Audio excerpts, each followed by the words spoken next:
दोस्तों नमस्कार। 378 दिनों तक जिस दरी पर हम इस वक्त चल रहे हैं, उस दरी पर 378 दिनों तक किसानों का रेला यहां बैठा रहता था। लगातार भाषणों का दौर चलता जाता था। इन 378 दिनों के आंदोलन ने शायद भारत ही नहीं, दुनिया के तमाम विकासशील देशों को एक संदेश दिया है, और शायद यह संदेश विकसित देशों का भी है। किसान आंदोलन खत्म हो गया, किसान आंदोलन समाप्त हो गया, किसान आंदोलन ने खुद को स्थगित कर दिया। उसे सरकार पर अब भरोसा जाग चुका है कि हां, 3 कानूनों को लेकर उसने जो मुहिम छोड़ी, वो मुहिम अंजाम तक पहुंच गई। लेकिन इस आंदोलन का मतलब सिर्फ किसानों की मौजूदगी इस जगह पर नहीं होना था। इस मंच से लगातार संबोधन बीते 1 बरस में कई मौकों पर हुआ है, लेकिन सवाल इस वक्त यह भी नहीं है। जरा कल्पना कीजिए, हिंदुस्तान की सबसे मजबूत सत्ता को और किसी ने नहीं डिगाया, बल्कि इन झोपड़ियों में रहने वाले किसान। यहां पर भोजन लंगर के जरिए पहुंचता था, लंगर के जरिए बनता था। 1 नहीं, 2 नहीं, 3-3 पीढ़ियां, चाहे वो पंजाब की हो, चाहे वो हरियाणा की हो, और उत्तर प्रदेश से आए किसानों की 2 पीढ़ियां लगातार इस आंदोलन में अपनी शिरकत देती रही। ऐसा नहीं था कि नारे लग रहे थे, ऐसा नहीं था कि शोर था, ऐसा भी नहीं था कि यह हंगामा संसद के भीतर गूंज को पैदा कर देता। दरअसल यह एक ऐसा आंदोलन था जिसमें सिर्फ इस बात की सहमति थी कि सरकार ने जो किया है वह गलत किया है। सरकार जिस दिशा में भारत की अर्थव्यवस्था को देखती है वह गलत देखती है।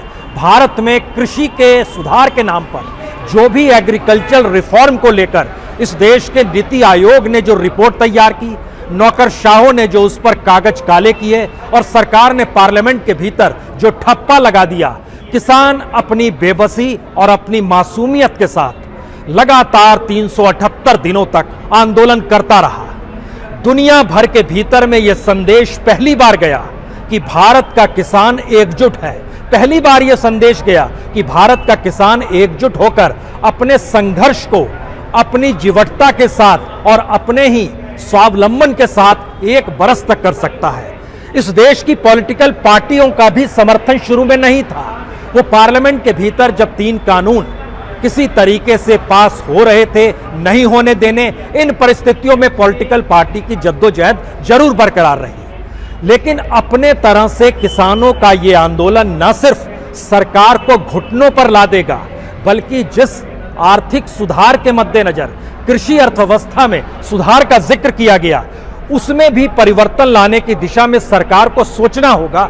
खास तौर से तब जब अंतर्राष्ट्रीय तौर पर भारत के ऊपर लगातार गैट के जरिए, वर्ल्ड बैंक के जरिए, इंटरनेशनल मॉनेटरी फंड के जरिए और दुनिया के विकसित देशों के जरिए यह दबाव है कि भारत कृषि के क्षेत्र में किसी भी तरीके का ऐसा रिफॉर्म करे जिससे इस देश का किसान धीरे धीरे मजदूर में तब्दील हो जाए।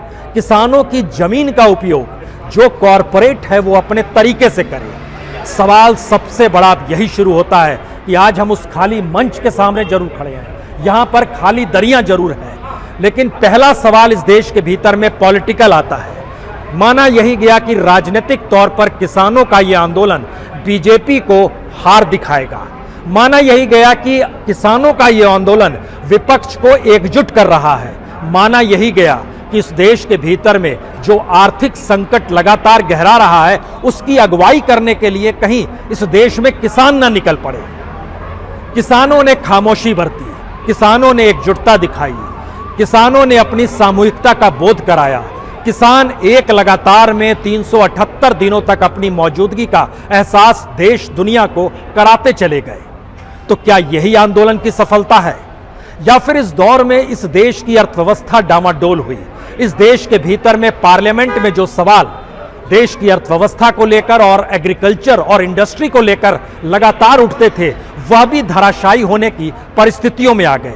क्या यह पहली बार था कि भारत के भीतर में राजनीतिक सत्ता इतनी कमजोर हो चली थी कि उसे समझ में आ गया कि अगर आंदोलन किसानों ने वापस नहीं लिया तो आने वाले वक्त में समूची राजनीतिक व्यवस्था की परिभाषा ही बदलनी पड़ जाएगी। यह इसलिए बड़ा महत्वपूर्ण है क्योंकि भारतीय राजनीति पूंजी के आश्रय चलती है। भारतीय राजनीति में कोई सामान्य तरीके से दखल दे नहीं सकता है, और इसकी कोई बड़ी मिसाल लेने की जरूरत नहीं है। राकेश टिकैत यहीं पर बैठे थे। राकेश टिकैत इससे पहले राजनीति में भी आए, उन्होंने चुनाव भी लड़ा, लेकिन चुनाव लड़ते वक्त उनको सिर्फ 10,000 वोट मिले, उनकी जमानत जब्त हो गई। वो आरएलडी के टिकट से चुनाव लड़े थे, लेकिन उसके बाद उन्होंने परखा और समझा इस देश का किसान अगर आंदोलन के जरिए एकजुट हो जाए तो राजनीति भी घुटने टेक सकती है। इसलिए जितनी भी खाप पंचायतें हो, पंचायत हो, महापंचायतें हो, जितनी वोट राकेश टिकैत को नहीं मिले थे, उससे कई गुना ज्यादा लोगों की तादाद उनको सुनने आने लगी। और यहीं से एक बड़ी बात निकलती है, क्या भारत आंदोलन का देश है, या भारत आंदोलन का देश हो चला है, या फिर भारत की राजनीति आंदोलन से पल्ला झाड़ती है, या फिर राजनीतिक तौर पर जो तौर तरीके चुनाव जीतने के होते हैं वह चुनाव के तौर तरीके लोगों से सरोकार नहीं बनाते हैं, उनकी सामाजिक आर्थिक परिस्थितियों से खुद को जोड़ते नहीं हैं। दरअसल किसान आंदोलन ने भारत को कई पाठ एक साथ पढ़ाए हैं। सबसे बड़ा पाठ तो यह है कि भारत की राजनीति अपने तौर पर आंदोलन अगर सामूहिकता के साथ, एकजुटता के साथ और एक समुदाय विशेष के साथ खड़ा हो जाए, जिसमें लोग जातियों में नहीं बटे, जिसमें लोग धर्म में नहीं बटे, तो फिर भारत की राजनीति को और सत्ता को बदलना होगा। दूसरी परिस्थिति इस आंदोलन ने सिखाई बहुत साफ तौर पर कि वह किसी भी हालत में भारत में जो पूंजीवादी ताकतें हैं वो कॉरपोरेट की शक्ल में अगर सत्ता के साथ आकर खड़ी हो गई है तो उसको डिगाने के लिए हिंदुस्तान के उस समुदाय को एक साथ होना होगा जो भारत की सामाजिक और आर्थिक परिस्थितियों को जीता भी है और लोकतंत्र के नाम पर इस देश में वोट भी डालता है। यानी वोट की राजनीति को भी प्रभावित करने की स्थिति में भारत का किसान और उसका तबका कितना बड़ा है, यह सबसे महत्वपूर्ण बात थी। तीसरी जो परिस्थिति इस आंदोलन से निकल कर आई वो भारत के फेडरल स्ट्रक्चर को बचाने की थी।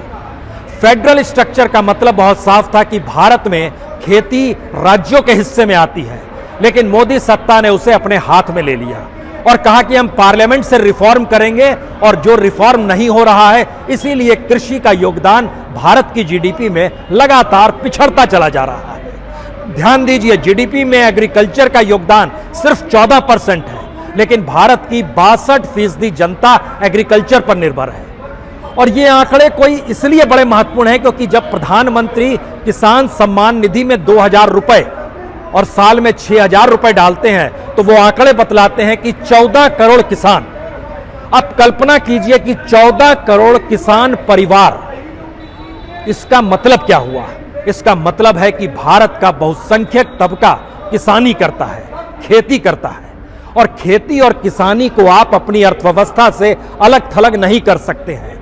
और इस फेडरल स्ट्रक्चर के भीतर में इस देश की 6 विधानसभाओं में केंद्र सरकार द्वारा पारित कानून को अगर खारिज किया गया, वो चाहे विपक्ष की पॉलिटिकल पार्टी हो, लेकिन इसका एक सच ये है कि इससे पहले भारत के भीतर में वो कौन से कानून थे जो पार्लियामेंट में बने और विधानसभा में खारिज हो गए? सिर्फ 3 कानून आपके जहन में आएंगे।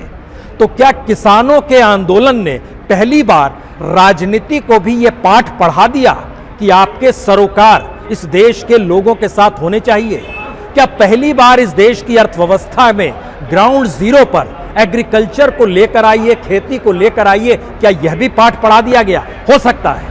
यह सारी परिस्थितियां साथ है क्योंकि सरकार ने जिन मांगों को मांगा है उन मानते हुए मांगों के परिप्रेक्ष्य में जरा समझने की कोशिश कीजिए।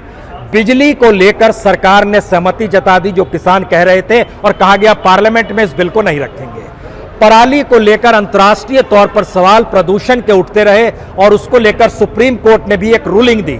उसके बाद कहा गया ठीक है, हम पराली के तहत कोई मुकदमा आप पे दर्ज नहीं करेंगे और जो भी आप पे लगाया गया है मुआवजे के तौर पर ये आपको देना होगा वो हम नहीं लेंगे आपसे। दूसरी परिस्थिति। तीसरी परिस्थिति, इस देश के 7 राज्यों में जो किसानों पर केस अलग अलग तरीके से दायर किए गए, और 7 राज्यों के अलावे रेलवे और केंद्र शासित राज्यों ने भी अपने तौर पर जो होम मिनिस्ट्री के तहत आता है उन केसेस की भी वापसी के लिए पहली बार एक सामूहिकता का बोध नजर आया। यानी किसानों के आंदोलन को लेकर इस देश में अलग अलग पॉलिटिकल पार्टीज के नेता जो सत्ता संभाले हुए हैं उनके भीतर भी सहमति बन गई, चाहे वो पंजाब हो, चाहे हरियाणा हो, उत्तर प्रदेश हो, उत्तराखंड हो, हिमाचल प्रदेश हो, राजस्थान हो, मध्य प्रदेश हो, तमाम जगहों पर सहमति बन गई। इससे पहले कभी सहमति क्यों नहीं बनती थी? उससे भी बड़ा सवाल पहली बार निकल कर आया, क्या हिंदुस्तान में एग्रीकल्चर की इकोनॉमी जीडीपी में जो सरकार 14 से 15% दिखलाती है, उसके बावजूद भी एग्रीकल्चर की जो उपज है वह ग्रोसरी के रूप में भारत के सबसे बड़े बाजार को क्यों घेर लेती है, और उसके मुनाफे को कमाने के लिए कॉरपोरेट आपस में क्यों प्रतिस्पर्धा करते हैं। यानी किसान अपने तौर पर अगर खड़ा हो जाए हिंदुस्तान के भीतर में, तो जो भारत की राजनीति थी, जातियों के जरिए बांटती थी, धर्म के आश्रय सियासत साधती थी, उसने एक झटके में चीजों को अलग कर दिया। किसान आंदोलन की जीत सिर्फ इसलिए नहीं है कि 3 कानून पार्लियामेंट से पास हुए और उस 3 कानूनों को 1 बरस के बाद वापस लेते हुए प्रधानमंत्री ने माफी मांग ली। सवाल सिर्फ इतना भर नहीं है। सवाल यह है कि जो प्रधानमंत्री लोकसभा में 303 सांसदों के साथ खड़ा है, वो जानते हैं कि राज्यसभा में भी वैसे राजनीतिक दल, चाहे वो बीजू जनता दल हो अपने तौर पर, चाहे उनका उपयोग अपने तौर पर आंध्र प्रदेश की सत्ता जो वाईएसआर कांग्रेस है उसके जरिए करवाते हो, या फिर तेलंगाना के जरिए कराते हो, यानी चेक एंड बैलेंस की स्थिति सरकार ने अपनी सत्ता के साथ खड़ी रखी थी। लेकिन ध्यान दीजिए, किसी भी राजनीतिक दल के किसी भी सांसद ने जो बीजेपी का नहीं था, वह इस किसान आंदोलन के विरोध में एक शब्द नहीं बोल पाया। क्यों नहीं बोल पाया? इसका मतलब है कि भारत के लोकतंत्र के साथ साथ हिंदुस्तान का वो तबका चलता है जिसको लोकतंत्र जीने के लिए वोटर के तौर पर दिखलाया जरूर जाता है, लेकिन अर्थव्यवस्था से उसे हाशिए पर ढकेल दिया जाता है। उत्तर प्रदेश के भीतर में रजिस्टर्ड किसानों की संख्या 2 करोड़ 60 लाख है। पंजाब के भीतर में रजिस्टर्ड किसानों की तादाद तकरीबन 23 लाख है। 23 लाख परिवार का मतलब होता है तकरीबन 80 लाख लोग सीधे सीधे पंजाब में खेती से जुड़े हुए हैं। जो वहां के वोटरों की तादाद है पंजाब के भीतर में, वो लगभग 2.5 करोड़ के लगभग में निकल कर आती है। लेकिन सवाल है, अगर किसान एक तबके के तौर पर वोट बैंक में तब्दील हो जाए, किसान एक तबके के तौर पर भारत की अर्थव्यवस्था को प्रभावित करने के लिए निकल जाए, किसान एक तबके के तौर पर भारत में इंडस्ट्रियल रेवोल्यूशन की जो सोच सरकार ने पाल रखी है वहां पर मजदूर बनने से इनकार कर दे, और इतनी बड़ी जमीन का मालिक किसान अगर कॉरपोरेट के इशारे पर खेती ना करे, अगर वह एफसीआई गोडाउन को दोबारा जिंदा रखने की बात करे, अगर वो मंडियों को जिंदा रखने की बात करे, तो इसका मतलब बहुत साफ है कि सरकार की नीतियां इससे पहले इसके खिलाफ जा रही थी। ये पहली बार किसानों ने, चाहे 3 कानून का जिक्र और एमएसपी को कानून बनाने का जिक्र हो, लेकिन ध्यान दीजिए इस दौर में 6 बातें सबसे महत्वपूर्ण चाहे अनचाहे हो गई, और सरकार की वह पूरी की पूरी अर्थव्यवस्था का ढांचा जो भारत ने 1991 में पीवी नरसिम्हा राव की सरकार के बाद जो इस देश में लकीर खींची गई, जिस पर अटल बिहारी वाजपेयी भी चले, जिस पर मनमोहन सिंह भी चले, और उससे कई कदम आगे निकलकर नरेंद्र मोदी भी चल रहे थे। ध्यान दीजिए, उस इकोनॉमिक रिफॉर्म की उम्र पूरी हो गई है। क्या यह संदेश किसान आंदोलनों का है? यह सवाल इसलिए है क्योंकि बाजार की अहमियत उस आर्थिक रिफॉर्म से जुड़ी थी जिसको नरेंद्र मोदी आगे बढ़ा रहे थे। मार्केट इकोनॉमी उस इकोनॉमिक रिफॉर्म की उपज थी जिसे पीवी नरसिम्हा राव लेकर आए थे, और नरेंद्र मोदी काल तक उसे आगे बढ़ाया जा रहा था। एग्रीकल्चर के क्षेत्र में जमीन इस देश में इंफ्रास्ट्रक्चर के नाम पर ली गई। इस देश के भीतर में कहा गया बार बार, हम आपसे जमीन लेंगे और आपको 4 गुना मुआवजा दे देंगे। लेकिन देश के भीतर में अर्थव्यवस्था डामाडोल हुई, महंगाई चरम पर, खेती कॉस्ट बढ़ गई, चाहे वो बीज की बात करें, चाहे वो खाद की बात करें, चाहे वह ट्रैक्टर चलाने में डीजल की बात करें, या जो जमीन के नीचे से पानी निकाला जाता है उसके लिए जो डीजल उपयोग होता है उसका भी जिक्र कर लीजिए, या फिर मंडी तक जो सामान लाया जाता है उसका भी जिक्र कर लीजिए। आप पूरे इंफ्रास्ट्रक्चर को समझेंगे तो बीते 20 साल में यानी 21वीं सदी में एग्रीकल्चर में जो बढ़ोतरी हुई है उपज में, वह तकरीबन 47% है, 47% की बढ़ोतरी हुई है। लेकिन 20 साल में इन्फ्लेशन जो है, जो महंगाई है, वो दरअसल किसानों की कमर को तोड़ चुकी है। किसान ही नहीं बल्कि पूरी मिडिल क्लास की कमर तोड़ चुकी है। लेकिन सरकारों ने पट्टी बांध रखी थी क्योंकि उन्होंने डिवाइड किया हुआ है पूरे समाज को, तुम मजदूर हो, तुम किसान हो, तुम मिडिल क्लास हो, तुम टैक्स पेयर हो, तुम टैक्स नहीं देते हो, तुम जीएसटी के दायरे में आओगे, तुम नहीं आओगे। इस पूरी प्रक्रिया को पहली बार, और शायद ये अंतर्राष्ट्रीय तौर पर, इसलिए हम बार बार जिक्र आपसे कर रहे हैं, इस किसान आंदोलन का महत्व क्या है। और 378 दिनों के बाद जब ये आंदोलन वापसी हुई है इसकी, तो इसकी महत्ता इतनी है कि इसने दरअसल उस पूरी मार्केट इकोनॉमी और उस अर्थव्यवस्था को नया पाठ पढ़ाया है कि आप अपने अनुसार कोई कानून नहीं बना सकते हैं और अपने अनुसार इस देश के लोगों को हाँक नहीं सकते हैं, ये कहते हुए कि हमारा कानून है, पार्लियामेंट ने ठप्पा लगा दिया, वहां पर बहुसंख्यक जनता हमारे साथ खड़ी है, उन्हें नहीं तो हमको चुना है। इससे पहले कई मौकों पर यह बात लगातार सुनने में आती थी कि हमको जनता ने चुना है, 5 साल बाद आप हमको हटा दीजिएगा और इस दौर में हम अपने हिसाब से सारे काम कर सकते हैं। इन सारी पाठ को समझते हुए जरा एक बार फिर इस मंच को देखिए। इस मंच पे ना जाने कितनी बार तकरीरें हुई, कितने लोगों ने भाषण दिया, कुछ पॉलिटिकल पार्टीज के नेता भी यहां पर आए। जब आप इससे निकलते हैं तो कल्पना कीजिए, यहां पर कोई बहुत शानदार कुर्सियां नहीं सजी हैं, यहां पर हरे रंग की चादर है। दूसरी तरफ झांकिएगा तो आपको झोपड़ियां नजर आएंगी। इसमें चंद दिनों तक, चंद दिनों का मतलब उम्र बड़ी होती है, लेकिन 1 बरस तक लोगों ने इसी में अपनी जिंदगी गुजार दी, घर परिवार छोड़कर रहा। इसके पीछे के हिस्से में जाइएगा तो वहां पर लंगर बन रहा है।